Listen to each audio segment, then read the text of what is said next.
말며 해가 지도록 분을 품지 말고 마귀에게 틈을 주지 말라. 아멘. 네, 오늘 말씀은 속사람의 일을 매듭지어 주라라는 제목으로 여러분과 함께 하나님의 말씀을 나누기를 원합니다. 이제 1월 달도 주제가 내면의 가치라는 말씀으로 우리의 속사람을 가치 있게 만드는 말씀들이 선포되어지고 있죠. 오늘 우리 속사람의 일들을 하나님 앞에서 잘 정리하고 또 속사람이 얼마나 중요한지 말씀을 통해서 오늘 배우고 또 하나님 앞에서 변화받는 귀한 시간 되기를 주님의 이름으로 축원합니다. 성경은 이미 아주 오래전부터 오늘 말씀 본문과 같이 속사람에 대한 이야기를 하고 있습니다. 저라는 이동주라는 인물이 있지만은 저에게는 겉모습이 있고 이렇게 속에 있는 겉사람과 속사람이 있다는 것을 성경은 이야기합니다.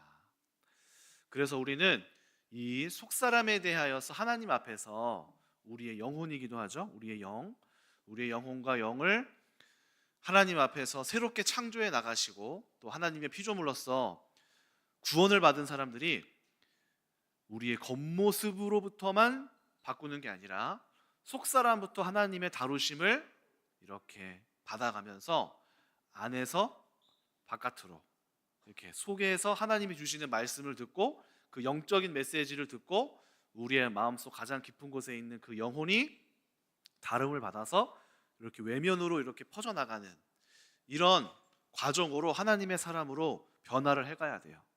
그래서 우리는 속사람에 주목하고 속사람, 우리 안에 있는 이 내면과 이 마음과 영혼을 잘 돌보고 가꾸는 과정을 이제 그리스도인들이 잘 해나가야 합니다. 화면을 한번 띄워주시면 잠수함을 하나 같이 보도록 하겠습니다. 잠수함. 여기 보시면은 잠수함이 있죠. 네, 잠수함 엄청 큰 것 같아요. 사람이 되게 작죠. 또 하나 더 넘겨주시고요. 네, 이거는 미국에서 만든 잠수함이라고 합니다. 또 하나 더 넘겨주시고, 네, 이 잠수함의 크기가 큰 거는요 얼마만하면은 축구장 알죠? 축구장. 우리 옛날에 뭐 서울 월드컵 경기장 가보셨어요? 가면 차로 제가 한번 가봤는데 와, 차로 한 3분 정도를 쭉 달려서, 아니죠, 3분은 너무 길다, 한 20초? 30초 정도를 쭉 달려가면은 거기가 이제 큰, 그만큼 길이를 지나갈 정도로 길던데, 잠수함이요 여러분 얼마나 크냐면은 축구장의 1.6배가 된답니다. 1.6배. 와, 엄청 크죠. 저렇게 큰 잠수함이 바다 위를 이렇게 떠다닌다고 합니다. 저 핵잠수함이라고 하는데, 핵잠수함 어떤 건지는 잘 모르겠는데 저 셋 중에 하나가 핵잠수함이라고 합니다. 그런데 여러분, 저렇게 축구장에 1.6배나 되는 잠수함이 엄청 크잖아요. 그러면 저렇게 큰 잠수함을 움직이는 공간은 어떨까요? 얼마나 클까요? 한 이만하지 않을까요? 관제하면 이만하지 않을까요? 그렇죠. 한 요 정도 돼야지 1점 몇 배 되는 그 잠수함을 통제할 수 있지 않겠어요? 그런데 보니까, 화면 하나 넘겨보세요. 저 조그만한 5평에서 한 10평 정도 될까요? 얼마 남짓 되지 않는 저 공간이 바로 잠수함의 조종실이랍니다. 여러분, 월드컵 경기장의 1.6배나 되는 공간에 우리 여기 배구 공원보다 더 크지 않겠어요? 그렇죠? 더 큰 공간에 딱 요 정도 되는 그걸 움직이는 공간은 딱 저거라는 거예요. 저기에서 모든 것이 좌지우지 된다는 겁니다. 저곳에서 잠수함이 왼쪽으로 갈지, 그 큰 축구장 1.6배나 되는 아주 큰 거대한 것이 저 자그마한 곳에서 왼쪽으로 가고 오른쪽으로 가고 결정이 된다는 거예요. 자, 이것은 무엇을 뜻할까요? 우리의 마음이라는 곳, 우리의 마음이라는 것이 바로 우리 인생, 인간의 한 사람의 모든 결정, 인생사, 또 나의 미래, 누구를 만날지 이 모든 것을 결정하는 기관이 바로 저 관제탑, 바로 우리의 인간의 마음이라는 것입니다. 마음. 그리고 그 마음은 하나의 속사람으로 성경에서는 말하고 있습니다. 이 모든 것이 바로 저렇게 작은 곳에서부터 좌지우지 된다는 거예요.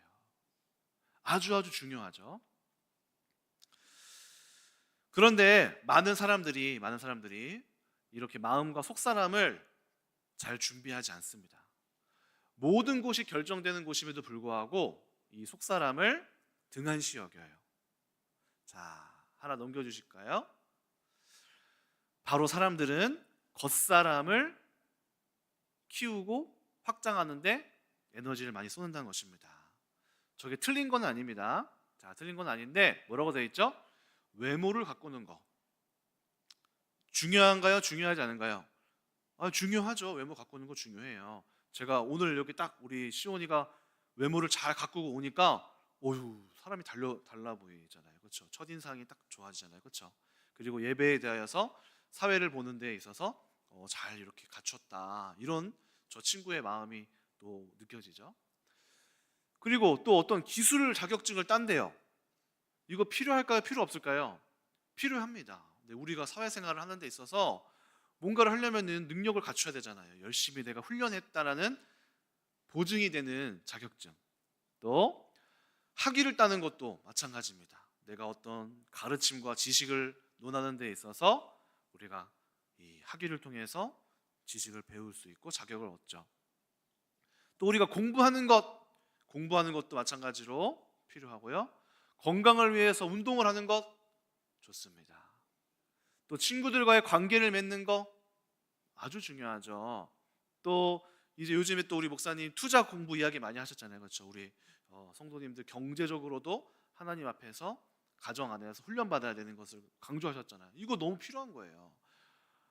그런데 문제는 뭐냐? 이 모든 것들이 겉사람에 필요한 것들인데 우리가 겉사람에 투자하는 것만큼 훈련시키는 것만큼 속사람에는 신경을 안 쓴다는 거예요. 이게 문제가 된다는 것입니다. 우리의 겉사람은 이렇게 잘 준비하고 지성을 쌓고 공부를 하고 친구를 만나서 기분을 좋게 하고 내 몸을 만들고 막 능력을 갖추는데 속사람은 겉사람을 준비하는 것만큼 돌아보지 않는다는 것입니다. 그러다 보니까 어떤 문제가 생기죠? 겉모습은 잘 중요하고 멋진 것을 할 수 있고 능력 있고 많은 일을 할 수 있지만 속사람이 그만큼 성숙해지지 않고 따라가지를 못하니까 그 갭이 찾아오게 되고 결국에는 마침내 이 속사람이 훈련되지 않은 채 많은 일을 하다가 어떻게 될까요? 와르르 무너지게 되는 일이 생기게 됩니다. 결국에는 겉사람은 문제 없는데 속에서부터 생기는 문제로 말미암아 그 인생이 확 넘어지고 굴곡이 생긴다는 거예요. 속사람이 연단되지 않아서. 그래서 저 같은 경우도 한 27살, 8살 때 열심히 저도 신학 공부하고 또 나름대로 열심히 준비하고 저의 겉사람을 열심히 갈고 닦았어요. 그런데 그 속사람이 한 번도 돌봐주지 않았던 것을 제가 발견됐어요. 그래서 그때 저의 모습을 발견하게 되고 부모님이랑 해결되지 않는 상처, 나의 과거에 대해서 해석되지 않은 속사람, 그리고 여전히 내 앞에서 하나님과의 관계 속에서도 확신 있게 되어지지 않는 문제점들, 여러 가지 문제를 28살 정도 되면서 인생의 기로에 탁 서게 됐을 때 제가 그때 이 속사람이 아무것도 없다는 것을 하나님 앞에서 다룬받지 않았다는 것을 깨닫게 됐어요. 그런데 이상하죠? 기도 응답도 받았었고 어떤 영적인 체험도 했고 수련회 가서 막 뜨겁게 기도하기도 하고 또 막 전도도 열심히 하고 많은 것을 했는데도 이 속사람을 제가 돌아보지 않으니까 그것과는 별개로 내 속사람은 문제가 있다는 것을 제가 경험하게 되었습니다. 그래서 오늘 말씀과 같이 하나님은 속사람을 살피십니다. 하나님은 마음을 살피시고요, 하나님은 우리의 생각을 살피십니다. 또 오늘 읽지는 않았지만 사도 바울이 뭐라고 말했냐면요, 겉사람은 날이 갈수록 늙어지나 나의 속사람은 날이 갈수록 강건해지는도다 하면서 이 속사람을 하나님 앞에서 연단하고 있음을, 사도 바울이 얼마나 긴 시간 동안 속사람을 하나님 앞에서 다룬받았고 치유받았고 상처를 해결하고 하나님 앞에서 나아갔음을 볼 수 있는 장면이죠. 그래서 우리는 이런 것들을 투자하고 공부하고 열심히 나의 겉사람을 키운다고 해서 속사람이 건강해지지 않는다는 사실을 여러분들께서는 깨달으셔야 합니다. 그리고 이제 우리는 뭐 해야 되죠? 우리의 속사람을 살피고 돌보고 속사람의 가치, 겉모습을 아무리 제가 화려하고 멋있게 막 영어를 막 쌀라쌀라 막 하고 막 멋있게 하는 것도 중요하지만 나의 속사람을 겉사람 키우는 것만큼 살펴야 된다는 거죠. 오늘 여러분들에게 이제 겉사람에 대한 투자를 하고 또 겉사람을 잘 길러내셨 계실 계획을 갖고 계셨다면 2026년에는 속사람을 하나님 앞에 내어드리고 주님, 나의 속사람을 강화시키고 나의 속사람의 내면의 가치를 회복하고 성장시키기를 원합니다 하면서 아주 오늘 중요한 터닝포인트가 되시길 주님의 이름으로 축원합니다. 하나 넘겨주시죠. 자, 그렇다면 내면의 속사람의 일은 어떻게 한다는 것일까요? 속사람의 일은 다른 사람이 건들 수 없는 일입니다. 속사람의 일은 내가 내 속사람을 마주하기로, 그리고 내 속사람을 돌보기로 결정하고 내가 그 앞에 신경을 쓰면서 들여다보기 시작해야 돼요. 그리고 내가 나의 모습을 발견하는 것부터 시작해요. 그리고 내가 그 모습이 어떠한 모습이든 그것을 인정하는 것으로부터 시작해야 합니다. 빅터 프랭크라고 하는 유대인 철학자가 있습니다. 유대인이고요. 이 사람이 1943년에서 45년 사이에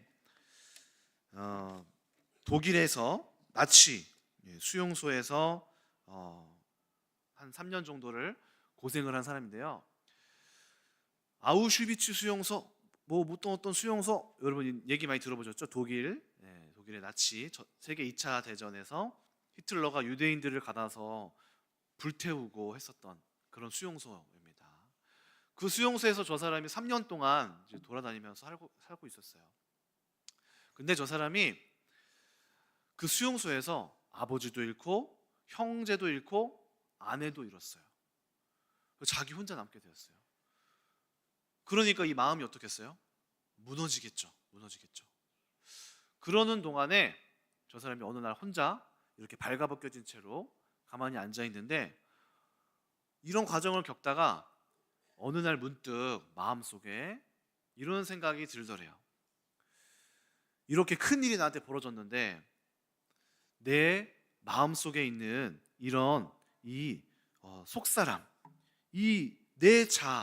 내 자아와 내 마음은 내가 아무도 이 영혼에는 나 말고는 찾아올 수 없다. 이런 마음이 갑자기 이제 드는 거예요.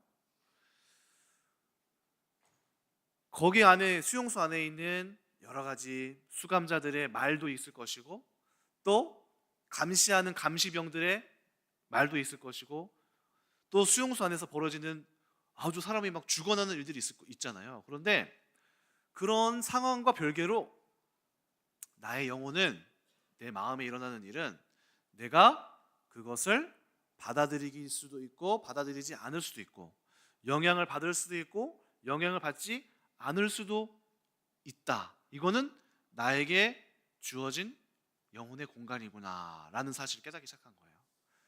그래서 이 사람이 하나님을 잘 믿는 사람이에요. 하나님을 믿으면서 유태인이지만 기독교는 아니지만 구약 성서를 믿고 하나님을 이제 믿는 사람인데, 하나님을 향해 기도하면서 이 사람이 자신의 마음속에서 어떠한 영향도 받지 않은 채로 자신의 삶에서 꿈을 꾸기 시작했어요. 내가 이 마음의 영역은 저 병사들도 나한테 침배할 수 없다. 가족의 죽음도 나의 영혼에 손상 끼칠 수 없다. 내가 나의 영혼을 향하여서 받아들일 것을 받아들이고 잘 걸러서 지켜내자. 이렇게 하기 시작한 거예요. 그러면서 꿈을 꾸기 시작했어요. 어떤 꿈을 꿨냐? 내가 여기에서 나가서 대학 교수로 가르치는 꿈을 꾸자. 내가 여기서 지금 깨달은 것을 가르쳐야겠다. 이 사람이 이제 대학 교수였거든요. 그리고 감사하기 시작했어요. 감사를 찾기 시작했어요. 지금 이 상황에서 감사한 일은 뭐지?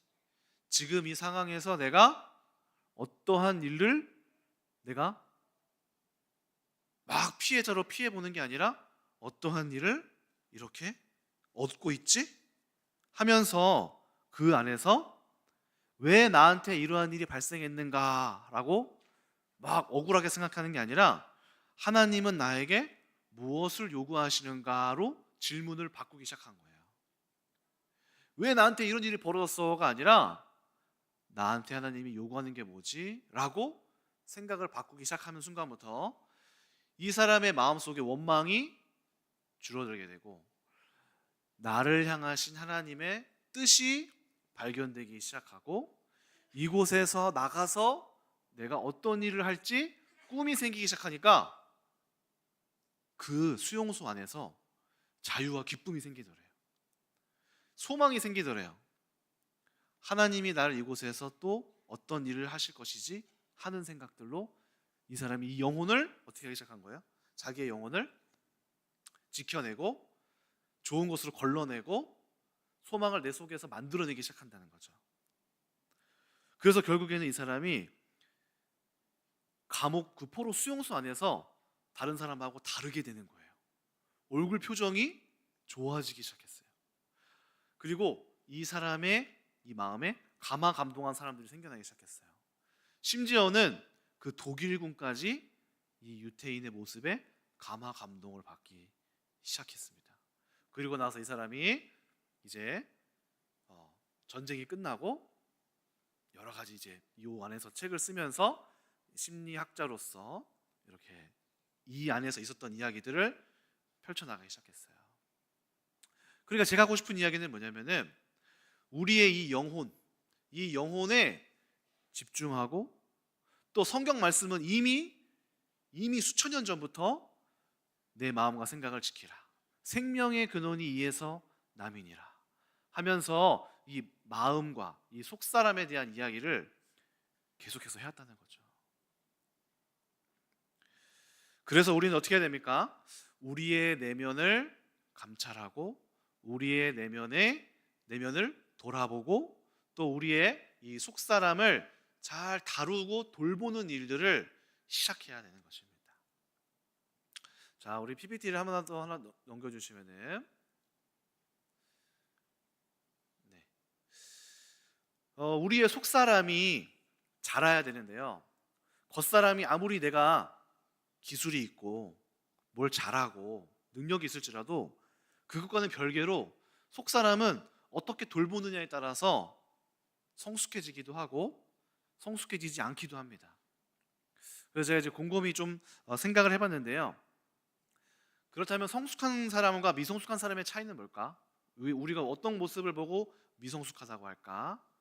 이렇게 좀 구분을 해봤는데, 첫 번째로 우리 미성숙함의 특징은 외부에서 어떤 영향이 올 때예요. 그 반응이에요. 외부에서 어떤 풍파가 일어나고 반응이 일어나면 그때 나는 어떻게 반응하는가? 그때 미성숙한 사람들의 그 속사람은 반응이 뭔가 빨라요. 그 작은 찔림에도 확 하고 놀래요. 그러나 성숙함은 그것에도 한 박자 쉬어내고 그것으로 인하여서 쉽게 요동하지 않습니다. 요즘 저희 유민이가 뭔가 성숙해지는 과정 중에 있나 봐요. 요즘에는 부모님이, 제가 어떤 불안함이 좀 들어가는지 잘 모르겠는데, 부모님이 김예진 사모랑 제가 방에서 잠깐 안 보이는데도 확 불안해서 엄마 어디 있어? 아빠 어디 있어? 막 이렇게 막 불안감이 확 찾아와서 엄마 어디 있어? 하면서 막 두려움이 속히 찾아와요. 이게 왜 그렇죠? 미성숙하기 때문에 그렇죠. 엄마 아빠가 눈에 안 보인다라는 외부 환경에 의해서 불안한 거예요. 두려운 거예요. 그렇지만 성숙한 사람일수록 어떻게 하나요? 어머니가 아버지가 어디 가셨지만 돌아오겠구나. 이거를 안정감을 갖는단 말이죠. 자, 한번 여러분들의 반응은 어떻습니까? 여러분들의 인격을 누군가가 비하했어요. 그때 여러분들은 쉽게 분노하나요? 쉽게 아니면은 짜증이 나나요? 여러분들이 불편한 일을 여러분들이 겪게 됐어요. 외부의 바람이 왔어요. 그때 여러분들은 어떻게 반응하시나요? 화가 치밀어 오르나요? 견딜 수가 없나요? 아니면 여러분들에게 갑자기 놀랄 일이 생겼습니다. 그러면 당황하나요? 쉽게 당황하나요? 아니면 차분하게 해결할 수 있나요? 아니면 여러분들에게 불리한 상황이 왔어요. 그러면 쉽게 거짓말하나요? 아니면은 정직하게 이야기할 수 있나요? 여러분들의 삶에 큰 풍파가 다가오면 쉽게 흔들려서 모든 것들이 마음이 무너지나요? 아니면 평정심을 갖고 생각하고 고민할 수 있나요? 사람들의 반응, 시선, 여러분들을 향한 사람들의 반응에 있어서 여러분들이 어떻게 되나요? 빈정상하나요? 아니면 그로 인하여서 요동하지 않나요? 이런 많은 것들이 우리의 외부에 있어서 여러분들을 향한 반응들이, 여러분들이 내가 어느 영역에서 쉽게 반응하는가, 내가 쉽게 요동하는가 라고 할 때 우리가 내가 아직 미성숙한 영역이 있구나, 내가 사람의 눈치를 보고 있구나, 아니면 내가 이러한 힘든 일을 마주하면 내가 요동하는구나, 여기에서 우리의 미성숙을 발견할 수 있어야 합니다. 또 미성숙함은 우리의 자신의 이익을 어디에 추구하냐에 따라서 우리의 성숙함과 미성숙함을 발견할 수 있습니다.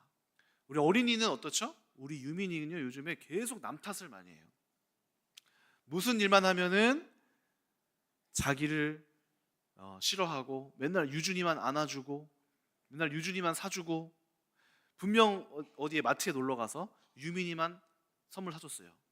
네, 요즘 핫쇼핑 인형을 사줬어요. 그리고 유준이는 3,000원짜리 핫쇼핑 바람 풍선을 하나 사줬어요. 잘 모르니까, 뭐라도 지워줘야 되니까. 근데 집에 가는데 이제 유준이를 어쩔 수 없이 잠깐 앞에 엄마 무릎에 앉히고 보조석에 제가 운전하고 가는데 유민이를 뒤에 앉혔어요. 그랬더니 갑자기 막 울면서 엄마 아빠는 나만 안 안아주고 이거를 이제 시전하는 거예요. 아니 유민아, 너한테 이미 좋은 것을 많이 다 가졌는데 계속 남 탓을 하는 거죠. 남의 탓을. 제가 어떤 책을 이렇게 읽고 있는데요, 거기에서 사람의 단계를 이야기해 주더라고요. 첫 번째 단계는 의존 단계. 의존 단계는 우리 아기들, 모든 이 아기들은 자기 혼자서 할 수 있는 게 있나요? 없죠. 다 부모님이 해주셔서 이렇게 자라나잖아요. 그러니까 이 단계에서는 모든 문제에 생기는 원인을 남 탓으로 할 수밖에 없대요. 그래서 이렇게 의존적인 아이들의 목적은, 성장 방향의 목적은 뭘까요? 독립하게 되는 거예요. 유민이가 아빠가 신발을 신겨주다가 혼자서 신발을 신기 시작하고, 밥을 다 떠먹여주다가 스스로 밥을 먹기 시작하는 게 성장 과업의 목표예요. 그런데 그 다음 단계가 있어요. 우리는 독립이 하면은 다 끝났다, 자식들 다 독립시키면 다 됐다, 이렇게 생각하잖아요. 경제적으로 독립해라, 심리적으로 독립해라, 이렇게 하잖아요. 근데 그 다음 단계가 있대요. 그 다음 단계는 뭐냐면요, 다시 상호 의존 단계로 되는 거예요. 그냥 의존이 아니라 뭐라고요? 상호 의존. 상호 의존은 뭐냐면은 독립적으로 나 혼자만을 위하여 살아가다가 이 세상은 나 혼자만이 살 수 있는 세상이 아니구나. 같이 합력해서 살아가는 것이구나. 그래서 공동체, 우리의 이익을 추구할 수 있게 되는 거죠. 내가 살아가는 삶이 나 혼자 살아가는 게 아니라 같이 살아가야 되는 거구나. 그래서 부부가 그렇게 싸우는 거예요. 부부가 됐을 때 독립적으로 내 삶을 살아가다가 부부가 되면은 연합해서 살아가야 되잖아요. 함께 사는 거잖아요. 그러다 보니까 내가 나눠야 될 게 있고 내가 손해봐야 될 게 있고 공동의 이익을 위해서 내가 하지 말아야 될 게 이게 생기는 거잖아요. 그래서 3단계로 이렇게 성장해 나간다는 거죠. 그래서 점점 3단계로 나아갈수록 성숙함이 묻어난다는 것입니다. 그래서 성숙함이 있는 사람들은 팀 리더가 되고 팀 플레이를 할 수 있는 사람이 되는 거예요. 그리고 독립적인 사람들은, 독립 단계에 머문 사람들은 나만 잘 살면 돼요. 내가 이거를 왜 해야 하는데, 내가 이거를 굳이 내가 왜 도와줘야 되는데 라는 생각에 머무른답니다. 그래서 결혼이나 같이 하는 것에 있어서 내가 왜 도와줘야 되는데, 내가 왜 나눠줘야 되는데 하게 된다는 거죠. 상호 의존적인 관계가 돼서는 그 다음 단계에서는 어떻게 되냐? 나의 이익을 나눠줄 수 있어야 된다. 또는 내가 나를 사랑하지만 내가 사랑을 나눠줘야 되는구나. 또 내 생각이 기발하고 뛰어나지만 다른 사람의 생각과 결합해야 되는구나. 또 내 마음의 일기를 쓰는 것, 독립적으로 막 하는 것을 넘어서서 내 마음을 공유해야 되는구나. 여기까지 가는 게 바로 세 번째 단계라고 합니다. 그리고 그리스도인들에게 있어서 미성숙한 사람의 롤모델은 각자 세상에 자기 눈에 보이는 대로 정해져요. 저렇게 하면 멋있는데, 저런 스타일로 해야겠는데. 그런데 성숙한 사람들의 롤모델은 뭡니까? 내 마음속에 예수님을 담지 못했다. 예수님은 지금 이 안에서 많은 사람들의 이야기를 참으셨는데 내가 인내하지 못하고 있구나. 그리스도인의 성숙함은 무엇입니까? 예수님을 많이 닮은 모습이 나타난다는 거죠. 자, 그래서 우리의 내면은 이렇게 미성숙함과 성숙함으로 나눠집니다. 여러분들을 한번 돌아보시죠. 여러분들은 어떤 단계에 있나요? 쉽게 요동하시나요? 아니면 나의 유익과 내가 굳이 이런 걸 왜 해야 하나? 독립적인 단계로만 머물고 계시나요? 여러분들이 예수 그리스도를 닮기를 원하면서 속사람을 그렇게 방향을 맞춰 가시나요? 여러분들 한번 점검하시면 좋겠습니다. 자, 마지막으로 하나 넘겨주시면은, 저는 오늘 여러분들에게 우리의 내면을 다루는 한 가지 기술을 나누기를 원하는데요. 그것은 오늘 두 번째 본문이었던 에베소서 4장의 말씀입니다. 분을 내어도 죄를 짓지 말며 해가 지도록 분을 품지 말고 마귀에게 틈을 주지 말라 했습니다. 이것이 우리의 내면의 성장과 내면을 돌보는 아주 중요한 일이에요. 여러분, 여기에서 있어서 분을 내어도 했습니다. 분을 내는 것은 무엇을 뜻하죠? 우리 삶 속에서 우리 인간은 분을 낼 수밖에 없어요. 살다 보면은 마음에 안 드는 일이 생기고 내 마음속에 우리는 육신의 몸을 입고 있기 때문에 감정적으로 기분이 상할 수 있어요. 그런데 문제는 뭡니까? 성경에서 그것을 가지고 죄가 되도록 하루를 넘기지 말고 내 마음에 들어온 그 작은 일에 대하여서 매듭을 짓고 해결을 하고 넘어가라는 이야기예요. 이게 아주 사소한 것 같지만은 아주 중요한 우리 내면을 돌보고 살피는 매일의 연습이 되는 것입니다. 화면을 저를 이제 바꿔주실까요? 저에게도 여러 가지 속사람에 대한 것을 돌아보게 됐는데요. 저에게 있어서 제가 경험한 바는 이제 첫 번째로는 저는 우리 이바울 목사님하고 이제 갈등이 많았어요. 그런데 어렸을 때니까 성장하면서 갈등을 이제 겪지만은 단 한 번도 어렸을 때 자라면서 동생하고 다퉜어요? 그럼 마음이 상하잖아요. 그것에 대해서 단 한 번도 매듭을 지어본 적이 없어요. 싸우면 미운 그대로 놔뒀단 말이죠. 제 마음속에서도 계속해서 자라났던 작은 마음들이 뭐냐면은 우리 이바울 목사님을 보면서 제가 못마땅히 여겼던 거였어요. 저 친구의 삶을 보면서 저는 그냥 평범한 삶을 살았어요. 그런데 우리 이바울 목사님은 조금 좀 다르더라고요. 어렸을 때부터 우리 이바울 목사님이 뭔가 집안에서 이슈가 많았어요. 친구랑 싸우고 오는 일도 다소 좀 있었고, 또 이제 사고를 많이 쳐서 집에서 이제 담임 목사님이 아다리를 걸어서 넘어뜨려서 머리를 미는 네, 막 머리를 밀고, 저는 자전거를 훔쳤지만 우리 이바울 목사님은 오토바이를 훔치시더라고. 야, 다르다. 통이 다르다. 그러니까 저는 어쨌든 이제 그런 일을 보면서 제 마음속에 계속 어떤 게 계속 쌓이냐면은, 이야기를 해도 뭔가 말을 막 바꾸는 것 같기도 하고, 그러니까 그렇게 내 마음에 느껴진 채로, 쟤는 저래, 쟤는 틀렸어, 쟤는 한심해, 이런 마음이 이제 내 마음속에 느껴지잖아요. 그러면 그거를 한 번도 매듭져서 정리한 적이 한 번도 없었어요. 그러다 보니까 어떻게 되냐면은 시간이 지나니까 그게 쌓여서 엄청나게 큰 돌덩이처럼 제 마음속에 이바울 목사님은 나한테 쳐다만 봐도 한심한 존재가 되는 거야. 굳어졌어 그게. 여러분, 먼지 눈에 안 보이잖아요. 근데 먼지가 쌓이면요, 막 솜털처럼 많아지는 거 알고 계시죠? 이게 먼지가 이만큼이나 쌓였다고? 우리의 마음속에 그 먼지들을 보이지 않는 건데, 청소를 하지 않고 가만히 이렇게 내버려 두고 넘어가고 매듭 짓지 않으면은 그게 쌓여서 오늘 말씀 보니까 어떻게 돼요? 분이 죄가 된다는 거죠.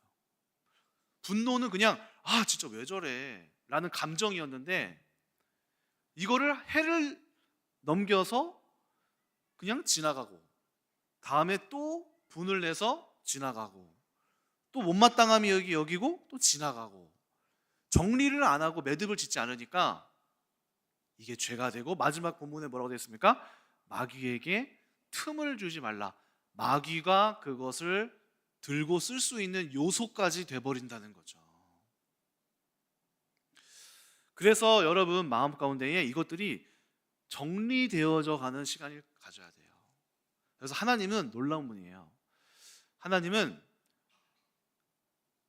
우리의 마음속에서 이런 것들을 크게 한번 정리를 하십니다. 그래서 저에게도 하나님이 이바울 목사님에 대해서 한번 큰 대청소를 하셨어요.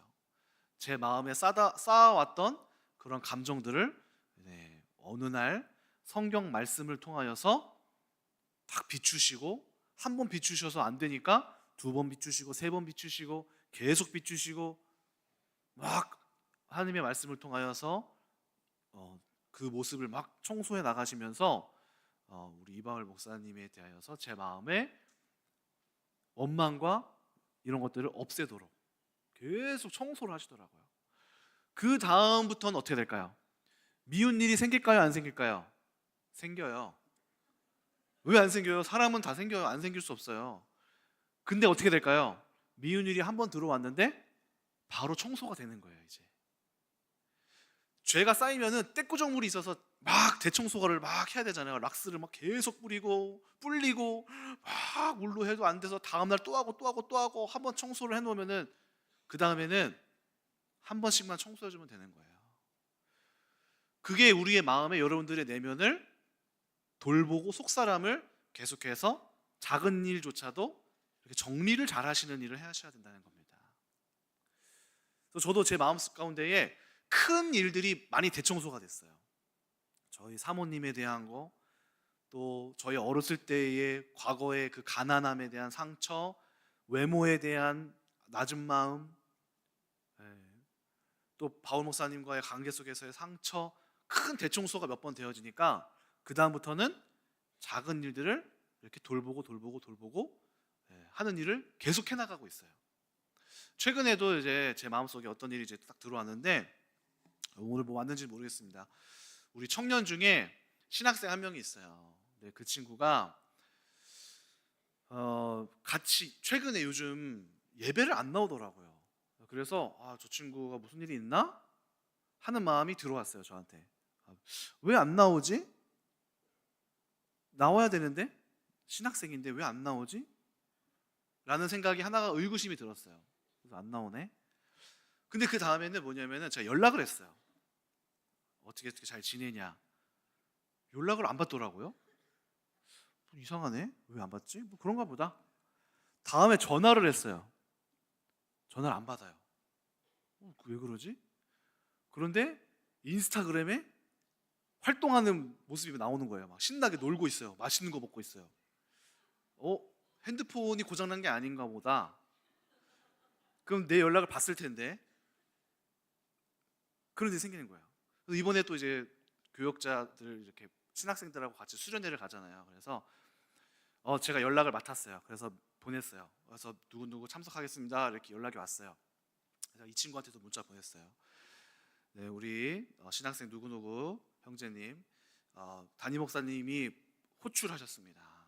이번에 담임 목사님이 주관해서 가는 거니까 혹시 뭐 갈지 안 갈지 결정해 주세요. 보냈어요. 연락을 안 받아요. 전화도 했어요. 또 안 받아요.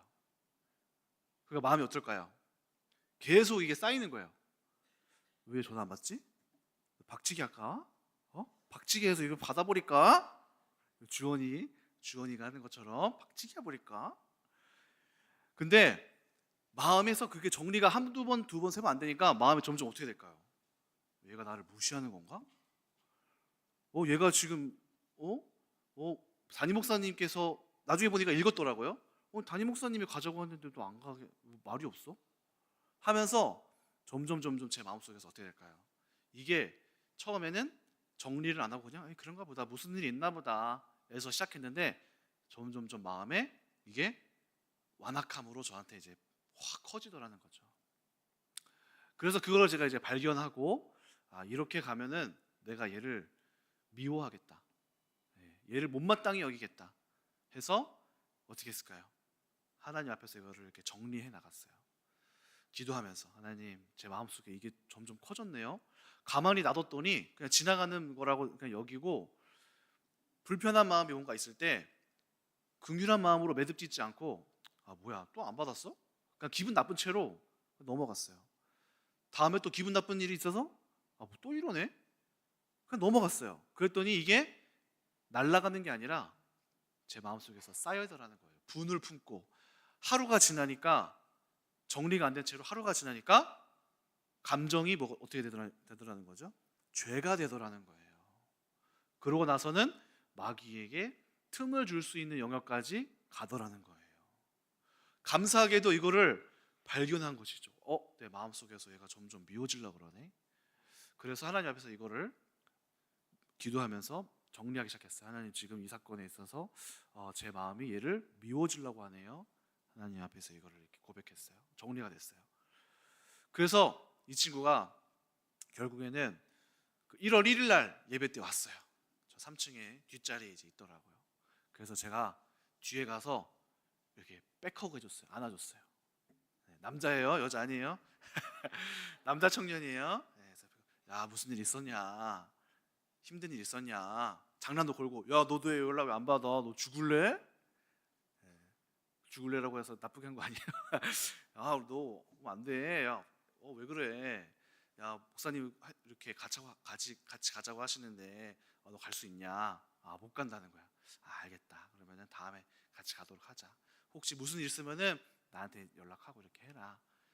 그렇게 이제 안아줄 수 있는 마음 상태가 되더라는 거죠. 이거 정리를 안 했다면 어땠을까요? 정리를 안 했다면, 야, 너 목사님이 얘기하는데 너는 안 들어? 하면서 막 죄를 졌겠죠, 그렇죠? 우리 안에서 그래서 이 속사람을 매 순간순간 이 작은 일, 분을 내는 일을 그 하루가 넘기기 전에, 해가 떨어지기 전에 다루셔야 합니다. 그것이 아주 작은 일이에요. 작은 일. 여러분 안에서 작은 일들이 막 들어옵니다. 외부의 풍파로 들어와요. 아내가 나한테 어떤 말을 했어요. 아니면 나의 직장 상사가 나한테 툭 던지는 말을 했어요. 또는 나의 부하 직원이 나에게 뭔가 대적하는 듯한 느낌으로 말을 했어요. 또는 어떤 쇼핑몰에 갔는데 직원이 나한테 어떤 이런 예의 없게 하는 말을 했어요. 순간순간 굉장히 사소한 일인데도 그런 것들이 우리 안에서 분을 품게 되고, 어떤 업무를 했는데 내 스타일이 안 맞아. 기분 나쁨이 하나가 딱 들어왔어요. 또는 친구 관계에서 친구의 말이 내 마음에 어떻게 꽂혔어요. 기분이 나빴어요. 교회 안에서 교구장님의 말이나 전도사님의 말이 마음을 상하게 했어요. 또는 어떤 사람의 말을 듣고 내가 비아냥했어요. 판단했어요. 조롱했어요. 그 순간들이지만 이것들이 그 순간 내가 알아차리고 정리를 하게 될 때, 매듭지어질 때, 회개할 것은 회개하고, 하나님 앞에서 내가 저 사람에 대해서 잘못된 마음을 품었다면 그것이 더 딱딱해지기 전에 완고해져서 나중에는 그냥 손으로 이렇게 뚝 해도 지워질 거를 막 회개하면서 막 지워야 될 정도로 굳어지기 전에 하나님 앞에서 이것들을 정리하는 것이 오늘 우리의 속사람을 잘 돌보는 일 중에 하나가 되는 것입니다. 오늘 그렇게 우리의 속사람이 하나님 앞에서 다루게 되고 살피는 연습이 되면요, 하나님이 그 안에서 많은 말씀을 주시고 여러분들의 내면을 매일매일 손 닦듯이, 베드로가 이렇게 얘기했잖아요. 예수님이 오셔서 발 닦아준다고 하니까 저 샤워 시켜주세요. 그러니까 뭐라고 했어요? 너는 한번 죄사함을 받았으니 손만 닦으면 된다. 이게 무엇이죠? 그냥 회개하면 된다는 거예요. 우리는 늘 일상에서 손때가 묻어요. 어쩔 수 없어요. 우리 마음에. 그거를 그리스도 안에서 정리해 나간다는 것입니다. 매듭지어야 된다는 것입니다. 오늘 그렇게 우리의 속사람을 돌보시고, 또 여러분들이 혹시 목사님 제 마음속에 너무 큰 때가 있습니다 하시는 분들 계시다면, 하나님께서 여러분들이 속사람을 향하여 여러분들의 시선이 고정되어지고 막 외면을 가꾸다가 속사람을 보면서 내가 나의 속사람 먼저 되지 않으면 소용이 없겠구나. 이 속사람을 한 달 동안 가치 있게, 깨끗하게, 정결하게 다루어 가시면서 속사람을 가치 있게 만드시는 여러분 되시기를 주님의 이름으로 축원합니다. 기도하겠습니다. 하나님 감사합니다. 오늘 우리 마음속에는 여러 가지 일들이 일어납니다. 때로 우리는 그것을 가볍게 여겨서 순간순간 지나가고 그 감정을 정리하지 않은 채로 반복하다가 그것이 내 마음에 죄가 되기까지 놔뒀다가 사단에게 틈을 주기까지 벌어지기도, 큰 일이 생기기도 합니다. 오늘 우리 성도님들에게 깨어서 우리의 속사람을 돌보고 우리의 감정들을 해가 지기 전에 정리하고 우리의 문제들을 하나님 앞에서 다루어내면서 그리스도 안에서 우리의 영혼이 거룩하고 깨끗한 그릇으로, 질그릇과 같은 모습으로 남아가게 하여 주시옵소서. 감사드리며 예수님의 이름으로 기도합니다.